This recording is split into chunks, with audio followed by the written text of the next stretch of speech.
Welcome to Dynamo's Dozen, the podcast that we bring you each and every single week, where we talk about whatever may be on our minds, from pro wrestling, sports, entertainment, music, movies, muesli, fresh socks and jocks, and everything in between, never forgetting the talc.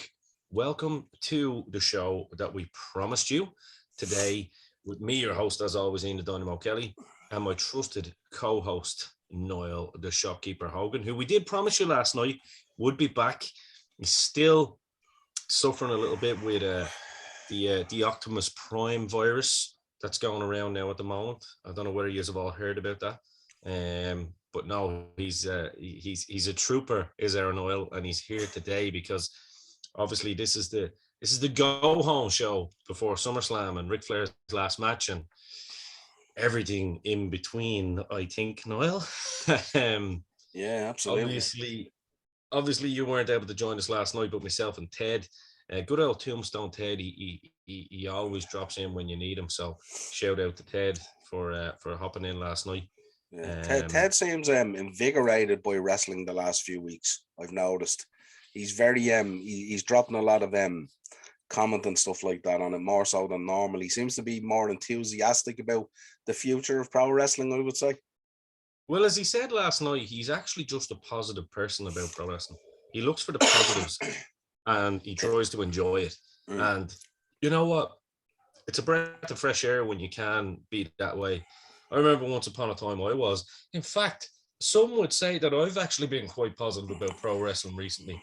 I've been getting some of those vibes and some of those comments from people that are kind of expecting me to go on rants and stuff, and it hasn't happened. But you know, I just don't feel in a ranty kind of mood at We the haven't moment. we haven't had to go looking for any rants because the rants have taken No, care of themselves.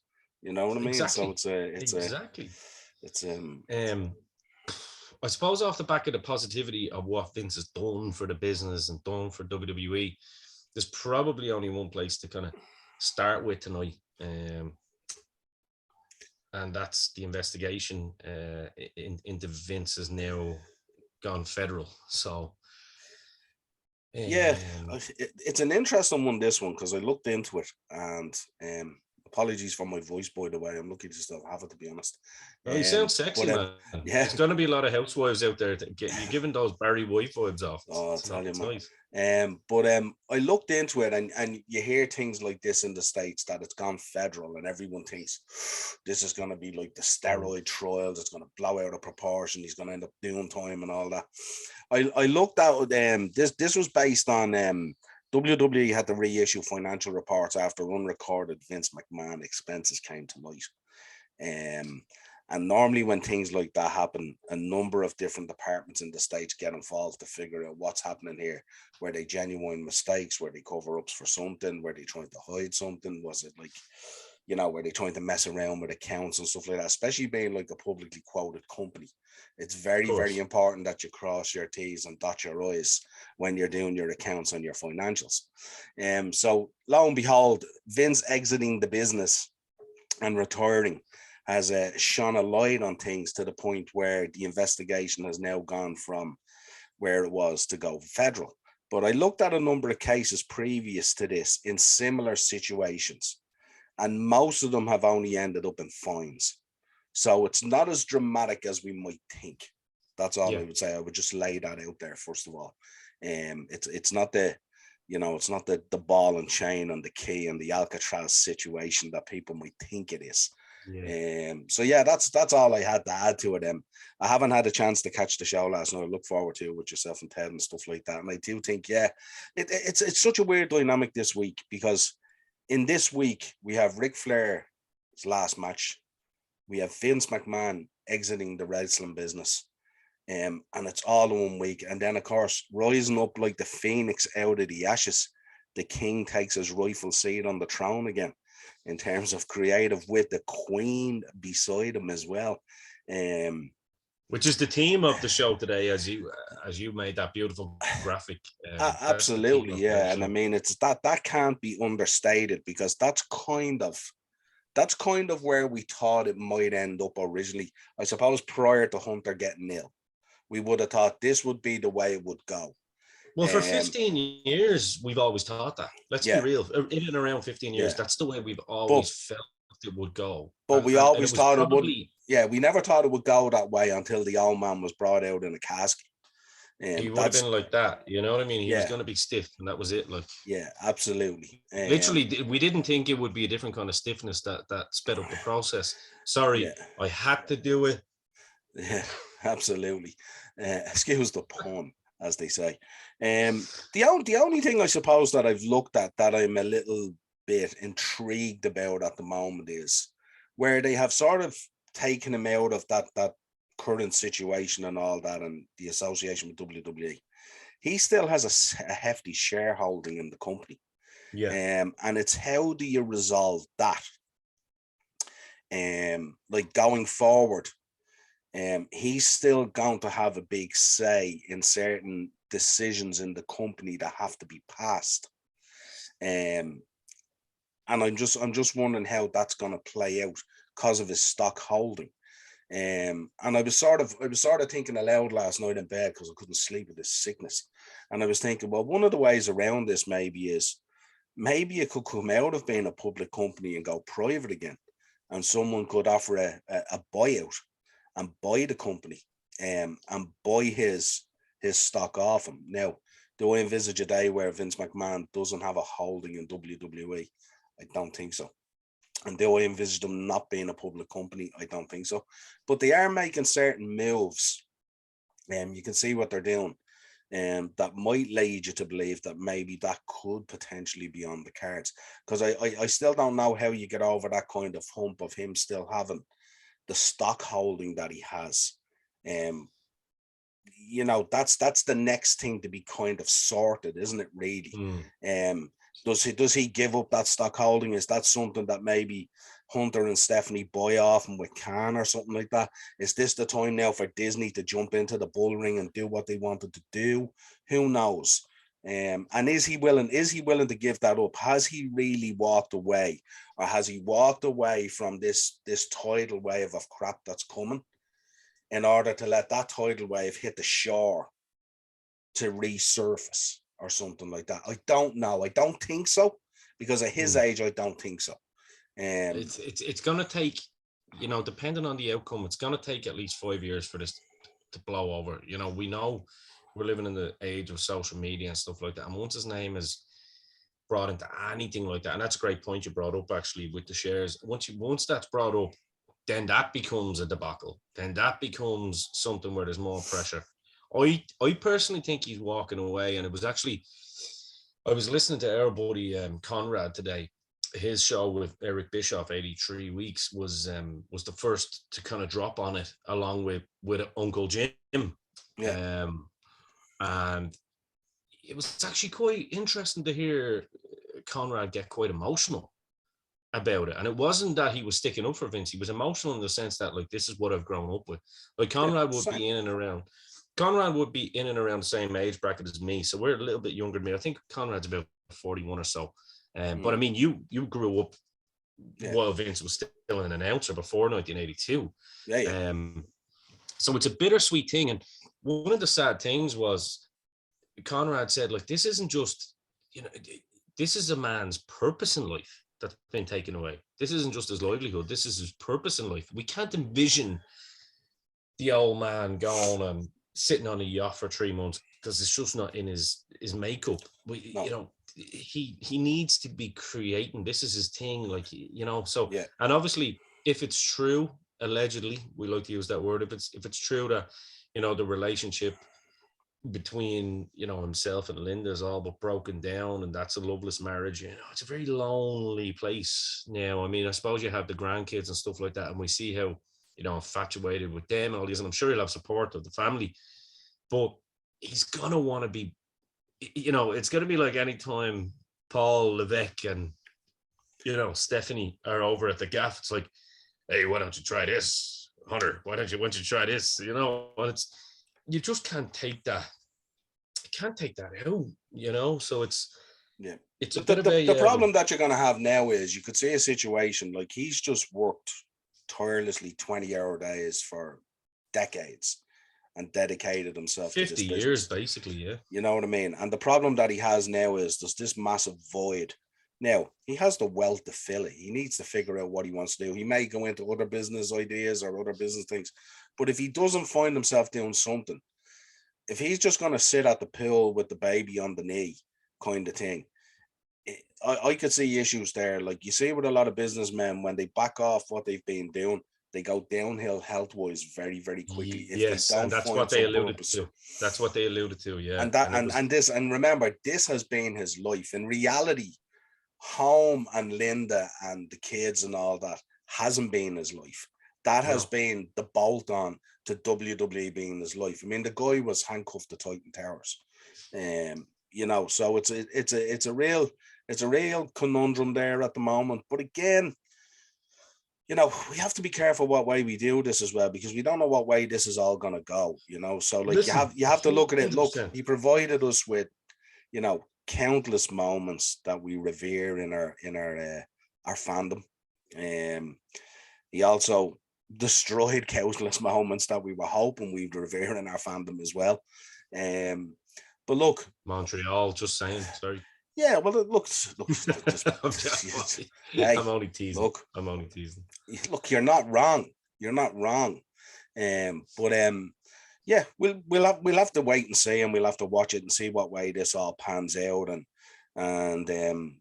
you know, and the thing about it is as well, for Stephanie and for Triple H as well, this is a watershed moment for them as well. There's a lot of pressure there as well now. They're taking over the driver's seat here. It's not the worst thing in the world to maybe have him at home on a Sunday at the pool as a sounding board. Not necessarily to drag him in and be involved, but could to just he be the Patterson role, the enigma that, you know, just steps in every now and then and isn't officially tied to anything, and there's no record of these conversations. You know what I mean? So yeah, who knows? It's hard to know really. And the thing about it is, maybe if he takes this time out of the business and he's away from it from a distance, maybe when he sees the changes that they made, like the significant ones they made this week on Raw that we can clearly see, and maybe he can turn around, and maybe there might be a general acceptance for him that, yeah, he was kind of pushing a lot of crap and using up a lot of time with crap that didn't need to be done. And he was listening to people around him that weren't necessarily advising him in the best interest of the product, but only in the best interest of their employment. And I think that's part of it as well. So I think if he looks in from a distance, I think he'll probably be the first to admit some of his failings that he's seen there and stuff like that. And when he sees things like that, I don't think so. No, I think he would, because it's non-deniable. You can't deny it.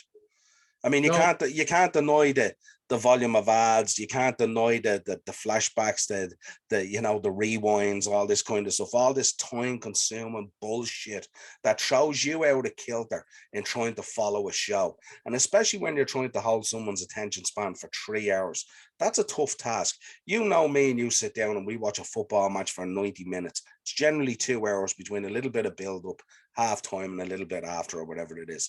That's a long old span. You throw another hour on that for WWE Raw, and then you talk about it like, you imagine if that's a case where we're watching two League One teams, no disrespect to them. We're not watching, say, Chelsea versus Liverpool or Man City versus Man United or something like that, you know what I mean? And that's where the level is at that stage. It's a tough task. It's a tough task to stay in tune with that. And when you have all this different disruption all the time of nonsense and bullshit that you don't need, it wears on you, and eventually you turn around and go, do you know something? Hit the bricks. YouTube tomorrow, 25 minutes, I'm done. You know, and I think that's the difference. Yes. Yeah, no, 100%. And I think you made a perfect segue. We won't spend too much time on Raw itself, but some of the key, you know, just off the top of my head, I had an opportunity to watch it in full, and I think it's the first time I've watched Raw in full for a long time.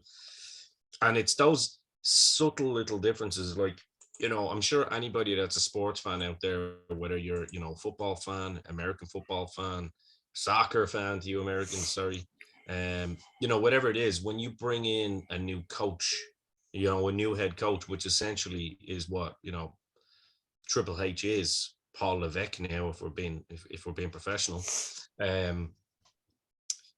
That's essentially what he is. He's a head coach, and Raw was just flawless and seamless. We saw one storyline culminate, well, not culminate, but culminate into a match that led into a pay-per-view in one night with the Judgment Day and Mysterios, with 3 or 4 incidents throughout the night, because it was Rey Mysterio's 20th anniversary. Yeah. And that made sense. So that feud culminates on Saturday. We saw potentially Seth Rollins and what's his name? Fucking Rollins and Riddle. Sorry, yeah. Rollins and Riddle. I was about to say Ziggler there for some reason. But you know what? Funny enough, let me segue. Ziggler automatically looked great just from those couple of segments that he had with AJ Styles. What have you done? You've made them relevant with one backstage segment. And you had the shoosh guys, by the way. I think they're brilliant. Shoosh. Ziggler had a bit of relevancy, Riddle looked great, and then Seth Rollins came out and looked strong at the end, because they've been making Rollins look weak for so long, just getting beaten by a guy who had a half a chest and a half an arm. So subtle little changes, building feuds. I would not be surprised more and more to see a bit of a Nitro type thing in the future, where you will see. You remember when we used to have the Jerry Flynns and these they were called job guys, but they weren't really job guys. They were lads who you became familiar with, but you wouldn't see them for 2 or 3 weeks. But then they'd come in and they'd have a match with Jericho or something. I think you're going to see that happen with a lot of the NXT guys. They'll come up, they'll have a match here or there. They might lose, but they might look strong in it. It'll be like, here's an opportunity, show us what you've got, and then bring it back down to NXT with you. Yeah. And then you might be called up again. It's no different than bringing a player up from the youth system, giving them a shot, take that experience and go away and learn. So I think we're going to see a lot of that, but absolutely 10 out of 10 for me, Raw, in terms of what they did.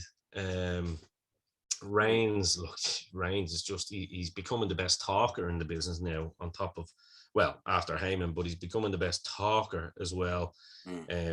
Theory, they made him look a little bit less noncy as well, while not completely changing his character. For some reason, I must be one of the only people on the planet that isn't the biggest fan of Theory yet, but I get it. I see why. I see what he has. I see the potential he has. Yeah. So look, it was a great go home Raw, without a shadow of a doubt. And like I say, for Hunter to be able to do that in one night is phenomenal. One thing I wanted to bring to your attention: Kevin Dunn is obviously gone. Kevin Dunn, a man who, by the way, to Kevin Dunn, saying that he didn't believe that Becky Lynch was good looking enough to be a top star, which, when you look at Kevin Dunn, doesn't say much for what. But I mean, Boogeyman did all right out of it, didn't he? Boogeyman done all right out of it, yeah. Yeah. Is Kevin Dunn officially gone? Apparently, I hadn't heard that Kevin Dunn was officially gone. I heard it the other day, and if he's not officially gone, he's close to it. And then there's going to be a lot of talk about, obviously, Laurinaitis will be more than likely gone as well. He's gone already, I'd say. He's gone. He's done. And then comes the question: the Vince yes men, where did they go? I mean, I think there's going to be a total cleanup backstage, to be honest with you, because Hunter is always going to want his guys in there with him. The guys that he's worked with so closely, like John Moss, Road Dogg, Shawn Michaels, he's going to want those teams. Whereas, Bruce Pritchard is a perfect example. What's the future hold for Bruce Pritchard? Because, I mean, look, with all due respect, he was Vince's yes man and relaying whatever information. I suppose the thing about it is they have to be really careful as well, because they're stepping into a huge situation now, and they have to be careful how quickly things happen and stuff like that. And they have to be careful as well. Regardless of whether you regard guys as Vince's yes men and stuff like that, there's an element of experience there as well. There's an element of history that can be tapped into, that can avoid all the pandering and the ass licking crap that went on and stuff like that, where you can get to the core of the good, juicy beef stuff that you can use on shows. And I would say the same about Kevin Dunn as well. And I know Kevin Dunn and the two new gaffers aren't exactly the best of buddies either anyway. But with Kevin Dunn as well is, Kevin Dunn is really, really good at that guy who's directing camera work. I know he's excellent at that. You know when you get that right shot. You know when you're that thing. That's where his. But if but maybe it's, but that's what I'm saying. I'm not saying you get them out the door, but what I'm saying is it's a restructure of what your role is now. Yeah. And what I'm saying is, obviously Bruce Pritchard will have respect backstage from people and what he's done for the business. I mean, don't forget he was pivotal, you know, in a lot of the old kind of storylines in building up like the Macho Man Hogan feud. You know, he was pivotal to doing a lot of that. And, you know, the guy has sat around the pool. So you will want a lot of that. But if you can restructure their roles and say, look, this is what I need from you. That's what I need from you. And then you see if the working relationship is feasible. Yeah. And then you slowly integrate your own guys in. Because don't forget, Shawn Michaels is a perfect, I mean, he's been kicking ass down in NXT. This is a guy without a shadow of a doubt that would because he knows the structure. You know what I mean? He knows the structure. And maybe then you're creating paths then for the likes of maybe John Moss and guys like that to step up into their roles. Yeah, well, that's what I'm saying. If you've seen a guy like John Moss potentially being a guy that you could pair up with a Bruce Pritchard for a period of time, and you know, or you could take someone, I don't know who else is down there. Who's down there as well? That would be. Well, Jeff Jarrett has a big role now as well, which is interesting. And I do know that him and Hunter would have had relationships from back in the day, and you know. So but they're the kind of things I would think of. I wouldn't get to a situation where you're trigger happy and you leave yourself short and you're having to try to do it all yourself.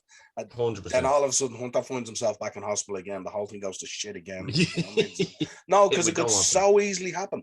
I know. You know, but you get the point I'm making though. It was more a case of just maybe restructuring the roles a little bit, putting people in their places, right? Yeah. No, I think ultimately these guys will go anyway, or they may be used from a distance, you know, like a sort of like a consultant type thing, maybe, potentially, or they may end up just going. I don't know, but I just think when you go in like that and you have such a seismic change in a business of that size, you have to go in first of all and survey the landscape. I remember when I moved out of IT in a company and I went into manufacturing and operations management. I went from having 3 staff to having 90 staff. And I couldn't make any decisions about anything. I had to sit back for about 3 months and survey the landscape of what was going on in front of me. Exactly. And only then could I make decisions based on my observations. Exactly.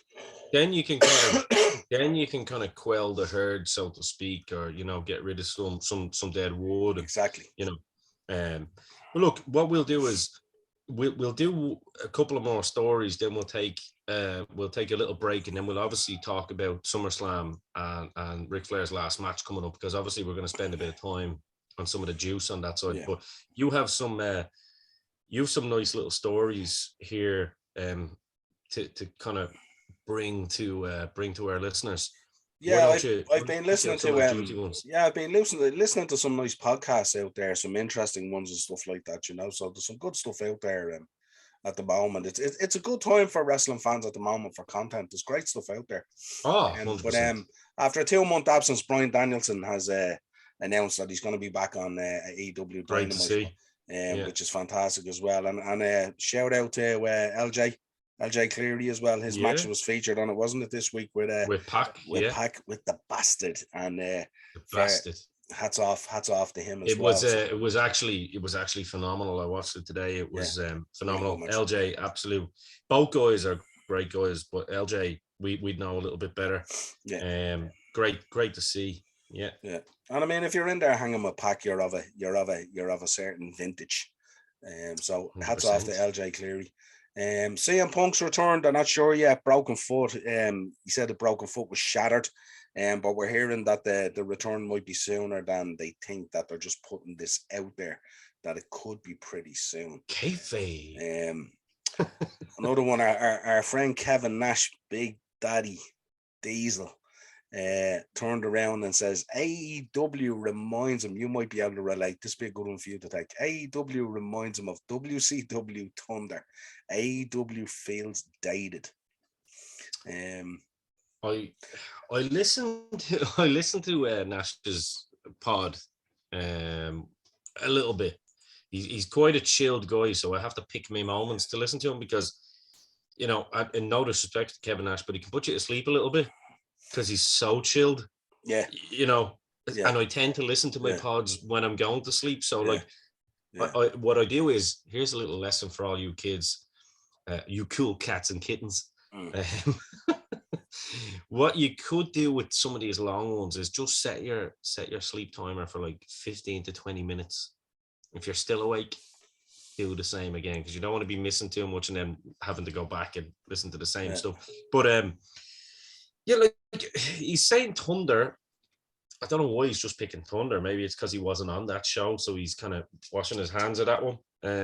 But maybe. I thought Thunder was a great setup and stuff like that. And one of the things that I'm looking forward to H bringing back, which you know will happen eventually, is and one of the things I've suggested for a long time is you'll start seeing those different sets. Like the sets shouldn't be looking the same as they do on Raw on the pay-per-views. You know what I mean? Because it just you can't differentiate anything. They definitely won't. You know that about even his own character development and stuff like that. That ain't gonna happen. No, who? Hunter. Oh yeah, that's what I'm saying. He will change. He'll change it. Yeah. Because he done it in NXT as well. With he brought In Your House back, but he brought War Games back, Halloween Havoc, Starrcade, and he made them like you can make an homage to them. You don't have to have a big blimp pumpkin, which I would advocate for. I think the pumpkin blimp was awesome, by the way. Get an Ico Pro floating around as well. No, but you get what I'm saying there. That will start to slowly creep in, you know. And I think what Nash is kind of maybe saying there is that, you know, I actually don't know what Nash is saying there, to be honest with you. I don't. I mean, the quality of wrestling on Thunder was far superior, you know, to most shows today. It's trying to grab a clickbait headline from a man who's very soft spoken. There's probably a bit more context to what he was saying. I'd say there's a lot more context to what Nash was saying, because he is quite an intelligent guy and he's very interesting to listen to. He fits into your category, Niall. He's very business orientated. He doesn't speak unless it makes sense. You know what I mean? Now sometimes he'll come out with paid. Oh, fucking right. All about the business. Yeah. But you get my point. Now sometimes they come out with probably opinion that you disagree with on a certain talent or a certain worker or whatever. But generally, I think he had a good mind for the overall picture of the business, and I don't, you know, he's no slouch. Yeah, absolutely. No, he sounds like it. Yeah, delving into some of the podcast stuff then this week. On a recent episode of Cafe de Ren podcast, I don't know if you've listened to this. This is Renee The Priest. Good old Renee The Priest. Yeah. Renee, you know what? I've been talking to Renee The Priest for probably well over a decade now. Since I've started my podcast, I've been trying to get him on. In fact, a little story. He was actually it's a funny story about Renee, and I don't want to throw him under the bus here, but he was super impressed that I happened to have Phil Anselmo on my show. And I was like, all right, that's got to be that's the trigger. You know what I mean? Well, why don't you come on the show? You know? And he was willing to, but for a fee. This was after lockdown, don't forget. Some of these wrestlers couldn't really pay their bills. And respectfully, I said, look, we're not really paying people at the moment. It is an independent show and stuff like that. It's, you know, it would be coming out of our pockets. So I'd be essentially putting myself in the same position that you are, albeit you probably have a lot more lights in your house than I do. So, you know, he was respectful about it, and he goes, yeah, well, look, let's revisit it down the future. So I've been actually really excited to see the launch of Renee's podcast. He's a good guy, and he's definitely not afraid to give his opinion. Well, I would caveat this one now by saying the makeup of the people involved. in this conversation, right? As you know. So we had former WWE superstar Paul London has now alleged that McMahon also made numerous unwanted advances towards former star Ashley Mazzaro. See, this is my problem with this nonsense, and I don't know. Now I've had conversations with Renee. It's not like I know him from Adam. A lot of the guys I work with probably know him a little bit better from working with him on their travels. But like, and I don't know Paul London. But what really pisses me off here, and I'm holding back on the effing, is that like, why say it now? It's trying to throw more dirt. Well, I suppose once the ball starts rolling down the hill, it's easier to keep on kicking it, isn't it? It's not as easy to kick it the first time off the top of the hill. It takes someone with real courage to do it at first. Absolutely. So, look, I'm not, and you're not, and this show is absolutely not saying that's untrue. We're not. Or true. Yeah. Categorically. Yeah. And we know that poor girl had a lot of bad things happen to her, very, very sad. Tribute for the troops and all those allegations and stuff like that. So something happened to that lady, and she left a young daughter there. But it's very, very sad. And I hate when these people's names get dragged into it then, because they're not, these people that are mentioning it aren't thinking of the families. Like, contact the family and say, here, would you be happy to go on your behalf with an allegation of such and such, blah, blah, blah. Like, don't just throw things out there willy-nilly after the fact and then hope that, because my problem is a lot of the talent who say we're in there for a cup of coffee, cup of coffee in the big time, as old Macho used to say. Some of them that were in there for a cup of coffee, you come across quite bitter then, because you've got a new allegation every other week, depending on what the fucking latest headline is. And that's where the source then becomes a little bit untrustworthy, and then potentially spoils the actual facts of the real story. Yeah, no, true. Great point. I don't know if you've watched this WSI podcast stuff yet on YouTube. It's really, really good. It's a Wrestling Shoot Interviews, it's called. But it's really, really good. You should check it out on YouTube. But Dutch Mantell is on it quite a bit, on Road Dogg and stuff like that. But Dutch he's my boy. I absolutely love Dutch. Dutch is excellent, but they had Dutch comes on and he does a lot of different segments. Like he'll put out maybe 10 chapters a week or whatever it is on really good stuff. But he picked out one the other day that caught my mind, because we know that AEW's injury list is in the news at the moment. It's big news and stuff like that, and why it's happening. And he was making the point about it. They asked him, what did he think of what's causing this laundry list of AEW injuries? And he says, well, some of it is just pure stupidity and crazy stuff that they're doing. They're hurting themselves. But he says the regular stuff that's happening where they're getting injured, he reckons what they're doing is these guys are coming in, they're doing their ring work for their TV shows and their matches and stuff like that. And he reckons they're going off, and he goes, they're not getting into a ring again until they're back at TV again. And he says what happens is your body has to adjust to the movements that your body makes in a ring, as opposed to what you do in a gym and the work that you do in terms of working out. And like, this a lot more than me. I've never been a wrestler or been in a ring and stuff like that, but you have. So he says that your body gets conditioned to movement of your body in a ring, getting whipped into a corner, running the ropes, making different movements, all this kind of thing, twists, turns, all those kind of things.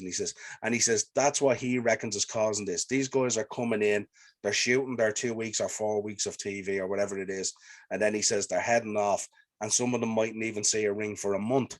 And he says they're not in a ring, they're not going home, they're not working out in a ring, they're not doing what they should to condition their bodies for the hardship of the ring work. And he reckons that's what might be causing it. I thought it was good. It was a good segment on it. It was really good. I'd like to add to that, because I can listen. I listened to Dutch's first podcast that he had. I mean, somebody should be hiring this man anyway. Yeah. And whether it's Triple H or whether it's Tony Khan, someone should be hiring this man, because he is an absolute wealth of knowledge. He's in the category of Rip Rogers in terms of his knowledge. Another man that should be hired somewhere But I would 100% agree with that, because when you look at the guys that do go every week and thankfully don't get injured, and look, we don't like anyone getting injured. When you look at the guys that are going, they're also working in independence. You know, we just mentioned there LJ Cleary working Pac. Pac is working the independents. Then some of these guys are working down in ROH and Impact, and wherever they're getting bookings, they're getting bookings. So they're busy, fresh, they're ready. busy. It's repetition, your body, and I can kind of say that back when I wrestled, when you start running the ropes for the first time, when you're young and you're, you know, young, dumb and full of cum and all that kind of stuff that they used to say, you just put your body on the line anyway. But then a little bit older you get. I remember going back countless times after long layoffs, and believe it or not, even more than bumps, one of the things that would actually agitate you and body you more was the rope burns and stuff like that, because your back actually, your skin and your muscles start adapting to it. Turnbuckles, yeah, absolutely. I mean, it depends on how much velocity you're going in, but like those little things, knowing exactly, getting your footing right in the ring, knowing your opponent. I mean, CM Punk's a perfect example. Like, you could see it in CM Punk. He's having great matches and stuff like that, but he's sometimes still a step behind what he used to be. And at 41, he's not that old. So I would like to see him kind of go on the road a bit more when he comes back, and maybe take some Japan bookings and maybe make an appearance here and there in Ring of Honor, and just maybe get that 1 or 2 matches in on a weekly basis. You know, doesn't have to take bumps all the time, but just get himself familiarized with the, you know, with the grind a bit, because that's essentially where your body builds up that kind of leather skin, is the grind. And I mean, you look at LJ Cleary, we mentioned him, that goes for any wrestling student. Most of these guys are they're in the ring maybe 2 hours, 3 or 4 days a week doing their training. So they're in there doing drills, they're in there. So their body is just building up, you know, that kind of hard skin, for want of a better word. So yeah, I think Dutch is absolutely on the money there with that one. Yeah, no, it was just a great segment. Also on Dr. Chris Fedderson's podcast on Sportskeeda, Road Dogg appeared on it, and he said that AEW's current production can often look very like an independent scene, just with better cameras. That I kind of concur with. It can have that feel to it and stuff. And you know something, that's not necessarily a bad thing, because sometimes I like that grainy kind of look to a wrestling show, you know, that way. Sometimes, because I loved Ring of Honor, so I like when it's kind of not exactly perfect. It doesn't have to be 4K HD every time. Well, I think what he's,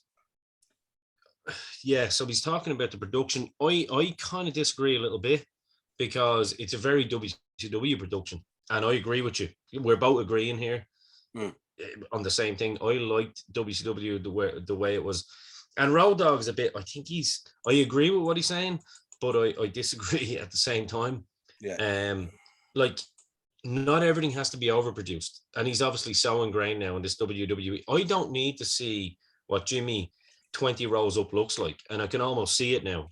You know, the facial expression of the fan 20 rows up.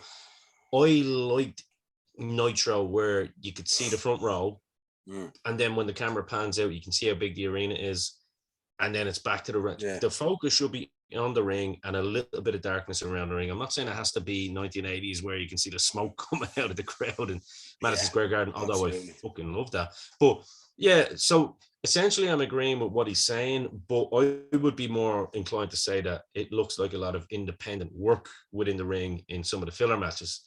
And I think that's where some of the professionalism has to probably come in. But yeah, look, that's his take. Who am I to, you know, argue with Road Dogg? But I do like, I'm with you. I kind of like that grainy stuff as well.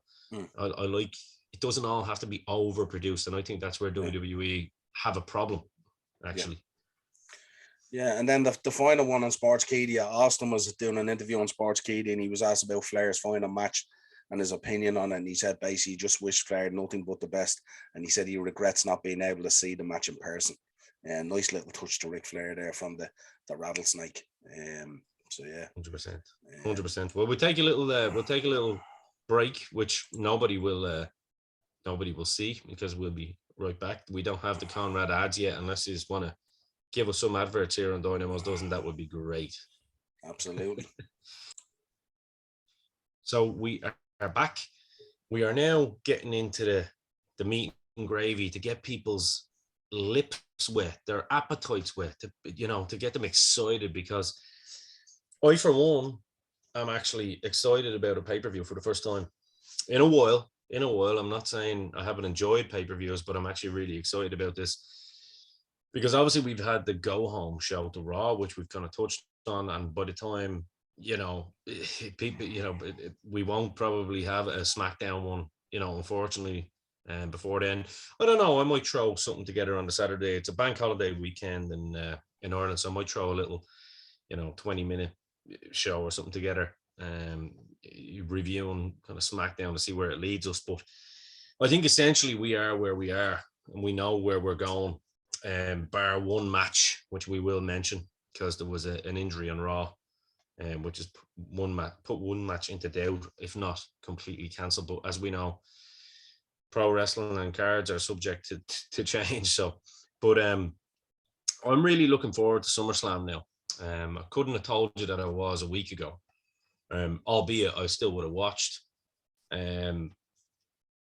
It's I think because the landscape has changed, Niall, I think you're going to see an end to a lot of feuds here that may not necessarily have been the case under the previous regime, because I think there'll be a full stop and an exclamation mark put to some of these feuds potentially.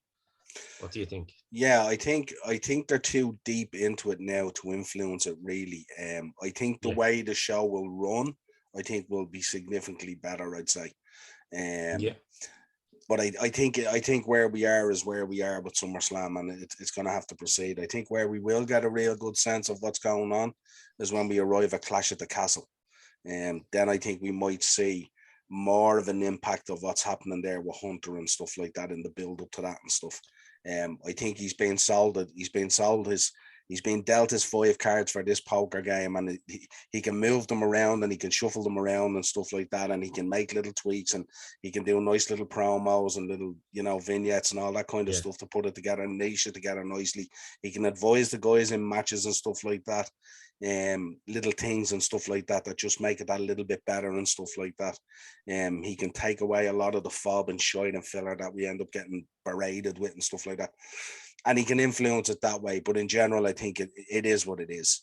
I think we're both essentially agreeing. But what I'm saying is, I think we'll see kind of something that may have been in Vince's mind, 2 weeks ago, to keep this particular feud going. Might be something where H goes, well, I don't really think it really needs to go past SummerSlam too far. So SummerSlam should be probably the end of the Vince McMahon era, if you like. And then we should see the beginning of the McMahon Hemsley era again, maybe, and let's see what happens there. And I just want to say the Paul Levesque era. I want people to even get away from that. I want that you're getting a booker in now and a creative guy who gets pro wrestling, who's been in it at the top level, and at the time where he's one of the last of the territories, essentially. You know what I mean? Even though he wasn't in the territories as much, but he was in the early 90s. So he was he was at the tail end of Crockett, and he was in there in WCW. So he's seen everything, and he's grown up watching the independence, the territories. So I think we're both in agreement there. But let's go through the matches that we do know are happening so far. In no particular order, as always. Again, this is going back to the great work, the little subtleties that we talked about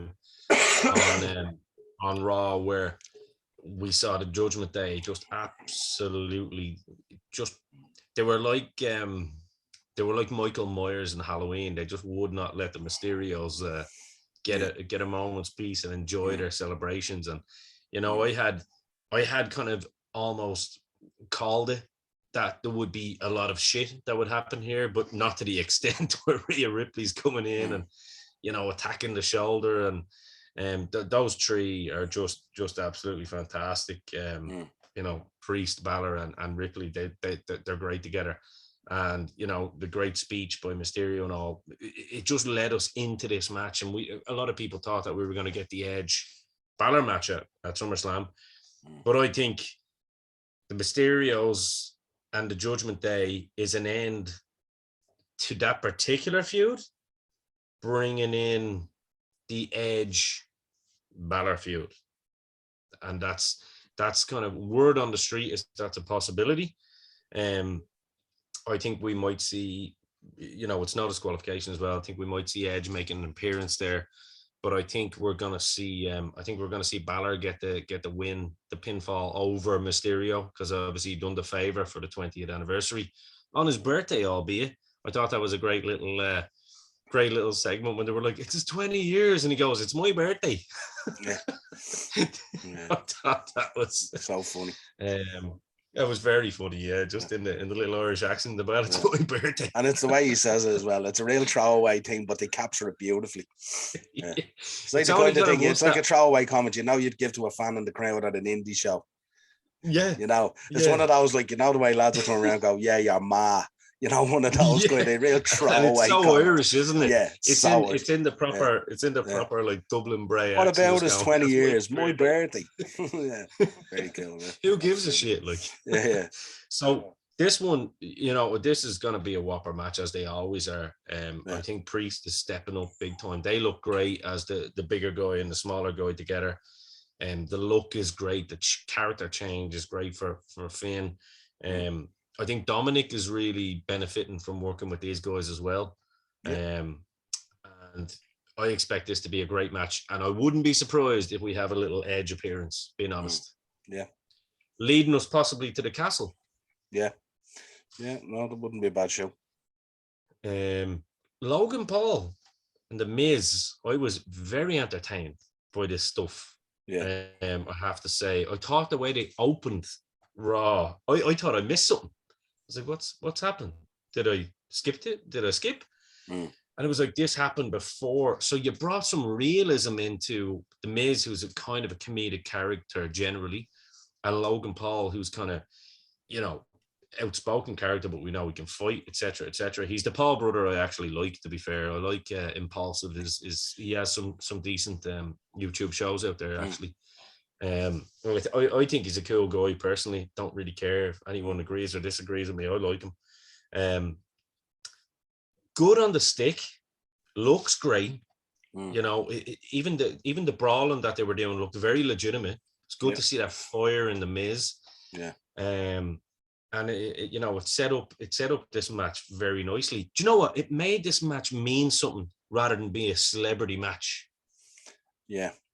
Yeah, I don't know. The only thing I'd say about Logan Paul is they need to figure out how to push the babyface thing that a little bit more. I think he still looks like a bit like a heel. He's a bit sort of scraggly, or he's a bit sort of. Well, I think that's why they put him in with The Miz, because it's, and let him build. I mean, Rome wasn't built in a day. No, absolutely. Yeah.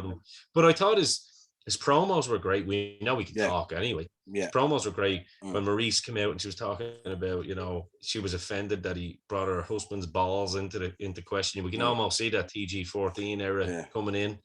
And he kind of was like, she set up that comment beautifully as well. Goes, oh, you got bigger balls than your husband. It was it was very, very well done. Seeing Ciampa come out as well. Jesus, he looks great as always. Looks phenomenal. So yeah, and I mean, I'm expecting a decent match here, because look, Logan Paul's first match forget about your Bad Bunnies and all these jabronis. Like, this is a guy that walked into WrestleMania and absolutely made a name for himself with his work. Yeah, you'll expect Miz to do. You'll expect Miz to do the body of the work in there in terms of and help build Logan's, his profile and stuff like that and all. Yeah, but it should be solid enough. Be interesting to see how it goes. Absolutely. Bianca Belair champion versus Becky Lynch. I thought that was quite funny as well. The get-ups that Becky is coming out with, her and Seth, that they must be shopping in the strangest shops at the moment. Either that or the girl backstage is very, very busy. Very, very busy every week. Flat out. This is a feud that looks like it means something. The brawl from these two was awesome as well. I mean, Becky in what looked like kind of clothes that she was going into Studio 59 in back in the day. Yeah. She looked like she was going for Saturday Night Fever there. You know, I think her work, we've talked about Bianca, haven't we? And how like she needs to build and work and build. I think Becky has been a really positive influence on her working with her. With the experience that she has. This will be an interesting one. What do you think? Do you think the title's going to change hands again here, or do you think no? Because no, I think the title stays. So you're in agreement with me. I think the title. You're in agreement with me.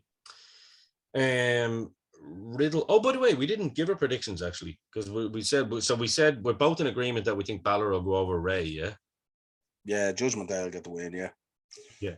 Logan Paul and The Miz, I think they're going to give it to Logan Paul. Or maybe get the babyface sympathy and have The Miz cheat, possibly. Yeah, maybe.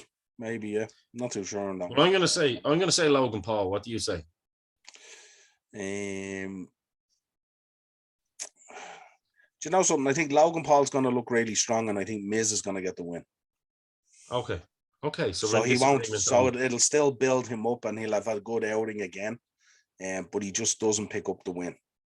Okay, well, this is good because we can revisit this. I hope you're right. Well, see, what it means is they can continue it on all the way. Yeah, keep it rolling. 100%.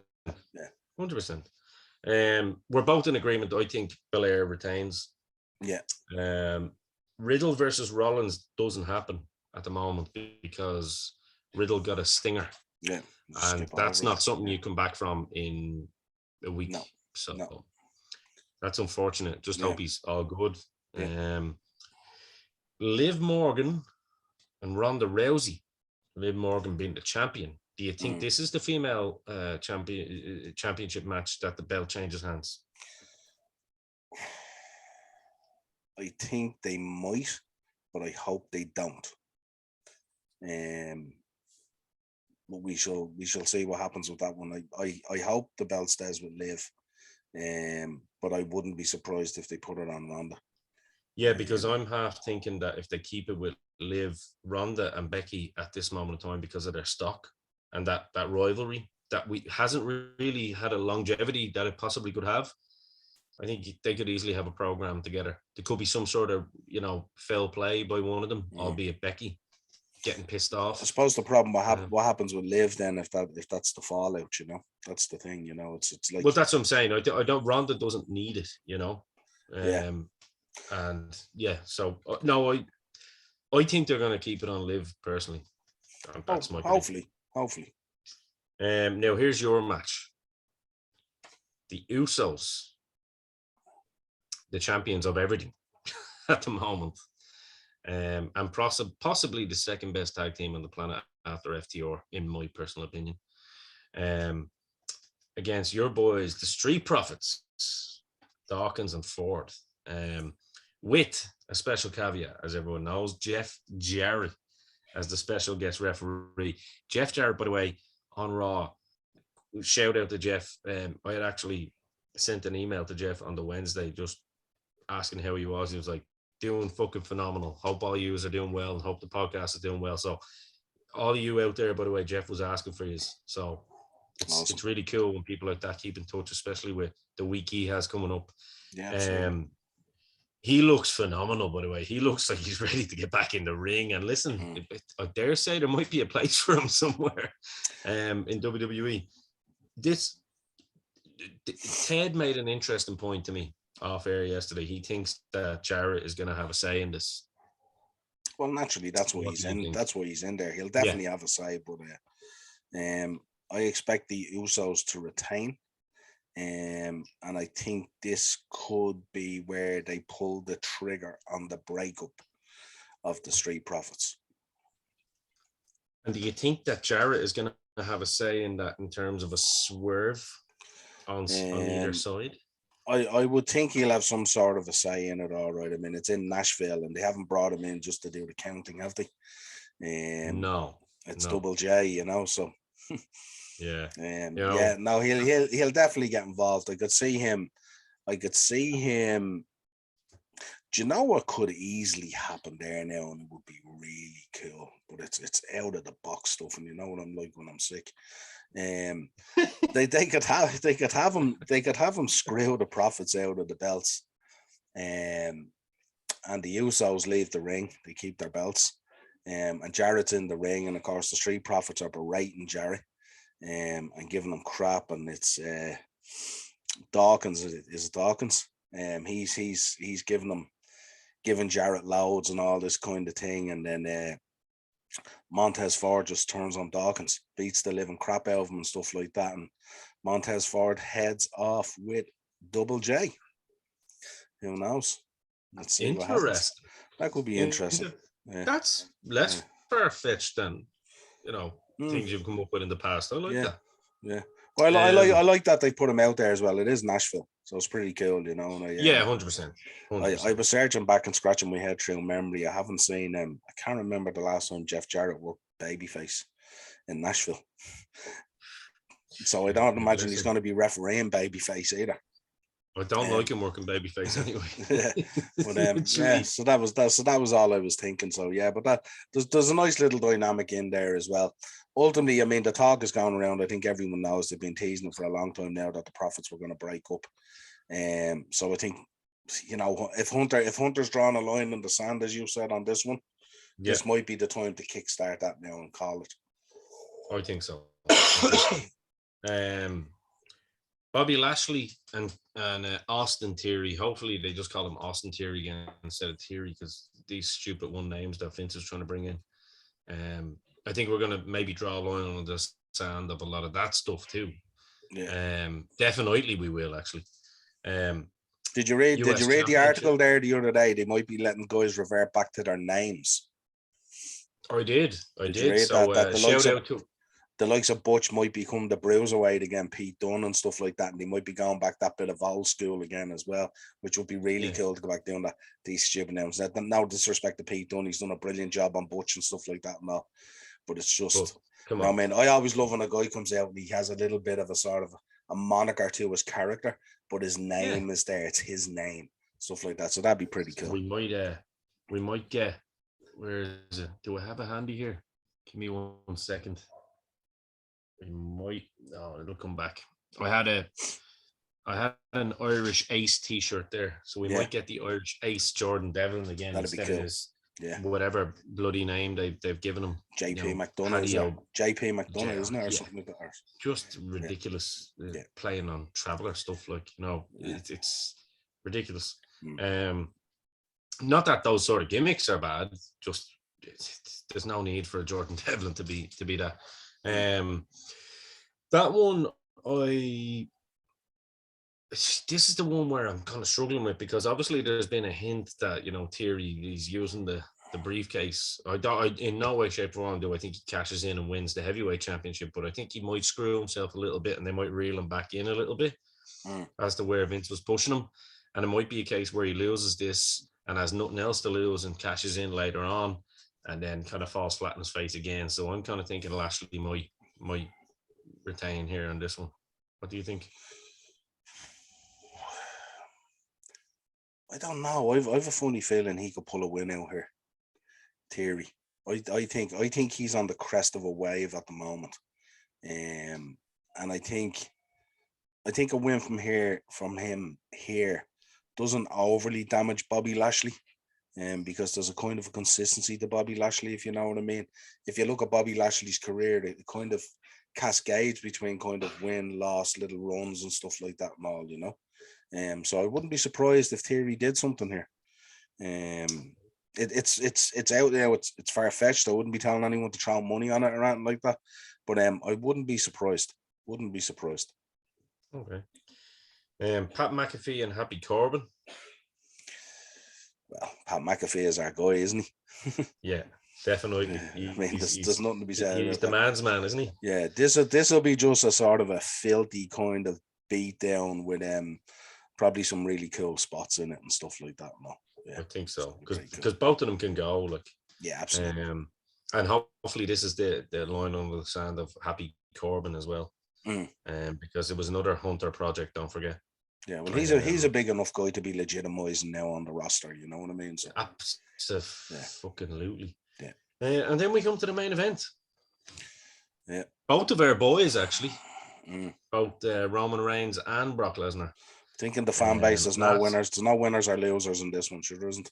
No. I suppose the only questions out there is Brock's commitment under the new regime. We don't know what, a lot of questions have been asked. What's his relationship with, Hunter and Steph and stuff like that? Is he a Vince guy that's brought back when Vince calls? That all remains to be seen. Again, if we go back to that kind of analogy that you used earlier, it might take 3 months, for Hunter and Steph to, Hunter, let's just say Hunter, to kind of survey the land and say, do we really need to be paying this guy all this money every time to come back, or do we have enough kind of stars that we can kind of build up in our own right? Because they definitely need him. Yeah, well, I do. That would be my view. They definitely need him. No, I do too. Yeah, I do too. 100%. I think we might see less of the likes of Goldberg, personally. Well, that's an interesting one because Goldberg was ranked straight away the other night when Lesnar was leaving SmackDown. Well, but yeah, it's again, that's probably a little bit of a panic buy. You know what I mean? Yeah, but it just goes to show you the thinking. Yeah, but it goes to show you that Reigns is retaining this also. Oh yeah, no, I don't think I'd be very, very surprised if anything other than a Reigns win comes out of this. Last man standing match, and then my prediction is that Theory tries to cash in and fails. Yeah, you could be right. Yeah. Well, there's a method. Now you've got someone with long-term vision. Yeah. There's a reason for bringing him out on Raw. You know what I mean?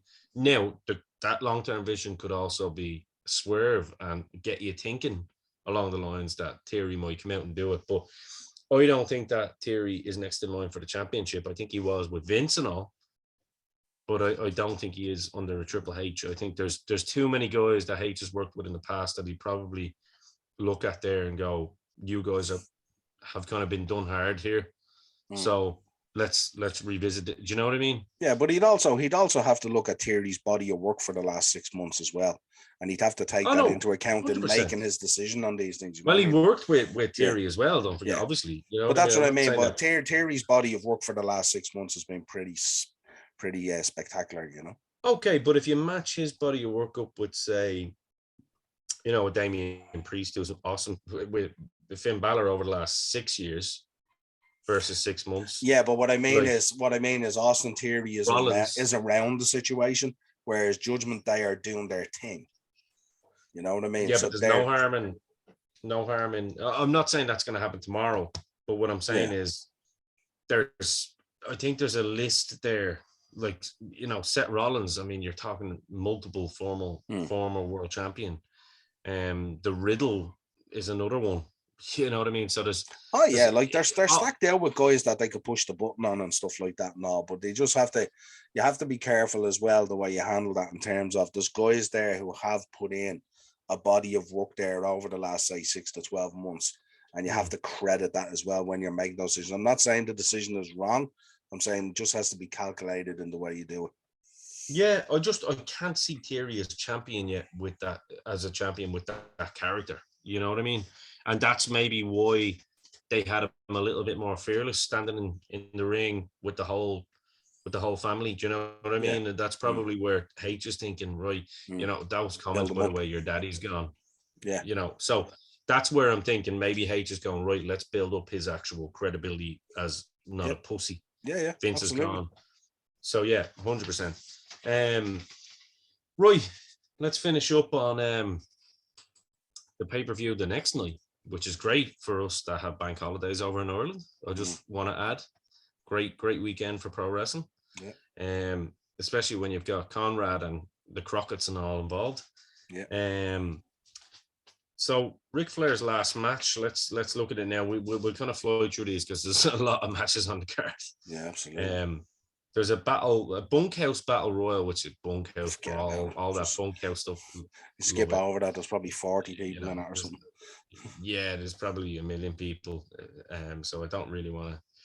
There's a lad called Big Damo. I'm not familiar with him. I'm sure he's from around the corner somewhere here in Finglas. So I don't know. He might be. Is he not the lad from up north? No. Could be. Could be the lad from up north. I'm not too sure. I don't know. I haven't looked into the bunkhouse brawl as much. Not familiar. But let's get on to the first singles match of the night then. Ren Narita versus Yoya Yamura. Not too familiar with the guys. No. Now I'm familiar with the next two guys, Davey Boy Smith Jr. and Killer Cross. That will be interesting. Cracker, yeah. That's definitely one to watch out for as being a potential match of the night, by the way. Now, Niall, you are going to love this next one as a proponent of the tag team wrestling. The Briscoes, who again, they're up there as one of the best tag teams on the planet. Yeah. Mark and Jay against the Von Erichs. Yeah. Marshall and Ross Von Erich. Now, this is this one will probably hit home for a lot of us, to be fair, that are fans of the Texas territory and the Von Erichs. And I know that you'll probably be keeping a close eye on this one. Yeah, absolutely. This is one I'm intrigued about. This is that sprinkling of old school and stuff like that as well.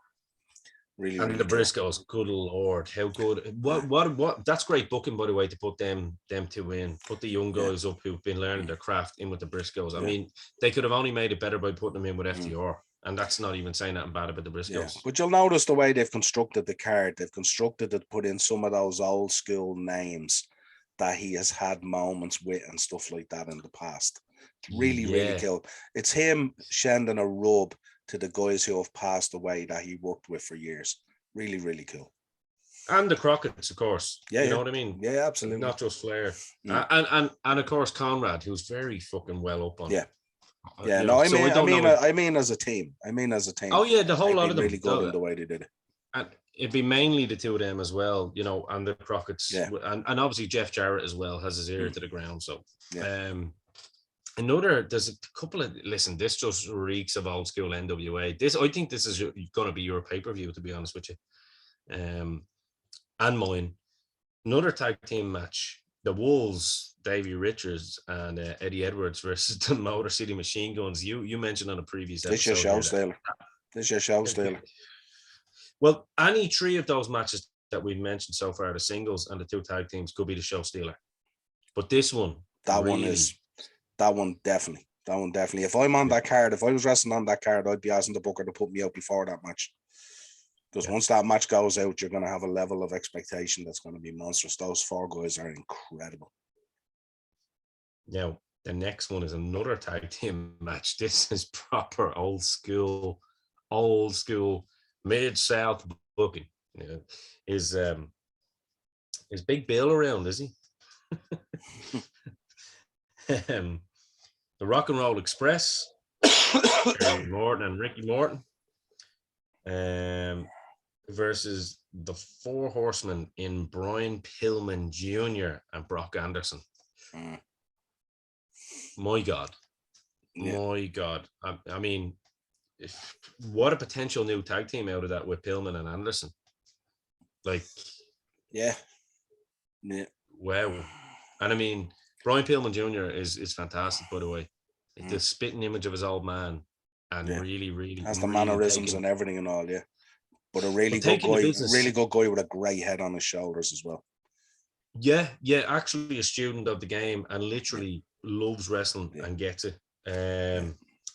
Here's one with guys I'm not too familiar with. Again, excuse our ignorance here on this, by the way, people, if we're not too in touch with the up and comers, but this is why we're excited about wrestling again, because we get to see the people that we don't know. Do you know what I mean? Yeah.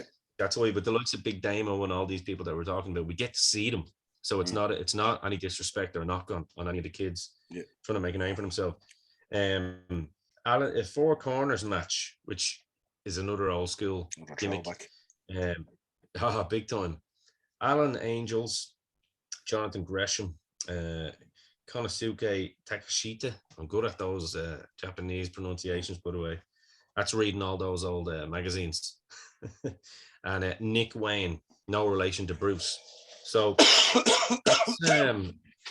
that's one I will be watching because I don't know who they are, so I'll be really looking to see who stands out in that. Another four-way match again. We're going proper old school here. There's literally only two singles matches. Bandito versus Laredo Kid, Ray Phoenix and Taurus. So we know Ray Phoenix. Ray Phoenix. Yeah. So yeah, again, I'll be watching out for this because I don't know three of these guys in here. Bandito's excellent. We know Ray Phoenix. We know him from AEW. Of course. Stuff like that. Yeah. They're all really good guys. Three-way match for the Impact Knockouts World Championship. Not a fan of this person who's the champion, Jordan Grace. I think she talks shite on Twitter. Her tweets about the Chris Benoit situation were stupid. I know she's come out and apologized for it, but it was very apologetic over being made look stupid. I think she needs to get a better PR person involved. She's always got a lot to say for herself, and she's one of those Cornette people that is just literally trying to get at Cornette and his fan base to get a name for herself. Let your work get you noticed. Yeah, let your work get you noticed and keep your fucking mouth shut. What did the Sheiky say to The Rock back in the day? Don't be the jabroni. Sit, keep the mouth shut. Listen, don't be the jabroni. But look, it's Impact, so it makes sense. A lot of these people have a lot to say. Versus Deonna Purrazzo and Rachel Ellering. Yeah, should be okay. Should be okay. And look, your one Jordan Grace, she looks good. Like she's a, butterface. But again, you've got Ellering on the card. So again, it's a tip to hat back to those times again. Paul exactly, and stuff like that, exactly. So and look, I like your one Jordan Grace. I think she can improve a lot. I mean, I think if she was as good as she thought she was, she'd be in one of the big leagues. No disrespect to Impact, but again, that's why, as you said, let your work do the talking. So I'm looking forward to this match anyway. Another throwback to the Samoans here, Jacob Fatu versus Josh Alexander for the Impact World Championship. Looking forward to this one, I have to say. It'll be a hard hit. That'll be a hard hitting. Too right. And then we have the main event. Ric Flair and Andrade versus Jay Lethal and Jeff Jarrett. Listen, I think the build-up to this match in particular has been fantastic. The second episode where, Jay Lethal came out and was like, all I wanted was a chance, and you've kind of disrespected me. They made it very personal, made it very real. I thought Jeff's work was absolutely stellar in telling Jay to fucking stop it and leave it. And then Flair, being the old codger that he is, basically saying, fuck you and your old man. I never liked your old man. Like, Flair just, again, we talked about earlier, didn't we? About Conrad saying that Vince's purpose in life was pro wrestling. This man's purpose in life is pro wrestling. If he wants, Jesus Christ, let me touch wood behind me. If he was to go on the ring, that's exactly how he'd want to go. So it's just enthralling that at his age, he was able to make this match mean something and not just be a last match. Come up with something in a car park, getting Jeff's missus involved, Karen and everything, and basically getting bloodied up and getting the shit kicked out of him straight away, and then making it a family affair and basically making Jay Lethal and Jarrett, for two different reasons, want to get in there and beat the shit out of Flair. And, because Flair over the years has always said you weren't the horseman, you stole my gimmick with your figure four. It's enthralling, isn't it? Yeah, absolutely. Yeah, no, it'll be an interesting one. And it protects him somewhat as well because it's a tag match.